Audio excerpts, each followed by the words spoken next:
In Luke chapter 21, it's so relevant. Jesus talking about the signs that will happen right before his coming, before he wraps everything up. You know, I've been thinking about it lately. I remember Y2K when there was so much pressure on me to warn people of the great calamity of planes falling out of the sky and our bank accounts being shut down because all that information was going to be lost. And I didn't feel such an urgency. I remember when the bird flu came out and Ebola and all these kind of things. But I got to confess to you that right now I believe that there's every sign and every evidence of the stage being set for the last days. I have never felt before like the warning of my parents, and I'm so grateful for my mother and father who taught me about the days of trouble coming to prepare my heart. I never knew that I could see something so evident even within my own lifetime. I've got to let you know that as a pastor, I feel a certain sense and responsibility that Jesus could someday say to me, you know what, Jim?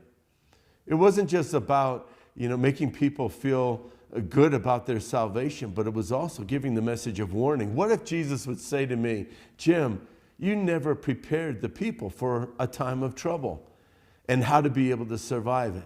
So these teachings of Jesus are my responsibility to convey to you. And having this understanding in your heart is so much a part of your preparedness for when a day of trouble would come, because we know that it's coming and it might be in our day. And in Luke chapter 21, verse 11, it says this, there will be great earthquakes and in various places, plagues and famines. And there will be terrors and great signs from heaven.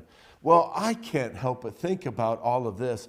Do you know, as I was looking online today, there's an increase of conversation about the Mu variant of the COVID virus, MU. And they're saying it's going to be much worse and much more contagious. Well, wait a minute. We just got done hearing about the Delta variant. And then they're saying there's more variants lined up after that. Jesus said in the last days, there's going to be plagues. And then also, if you're watching the headlines, it's talking about food supplies being interrupted. We can't just think about this from an American perspective, but in third world countries, the food supplies are being devastated right now. There will be famines around the earth, and it could even hit towns or regions in the United States. Here in this verse, it says there's going to be great earthquakes. And I know that we're aware of the earthquakes, but there's going to be an increase even above the normal, or maybe just an increase of the awareness. And then finally, he said there's going to be signs in the heavens. There's so much talk about UFOs right now and strange phenomenon inside of the sky. Can I explain those things? Absolutely, I cannot. But one thing I know, that Jesus says when this stuff is happening, you better know something. The things I promised that were to come, but even more than that, the hope of my return is imminent.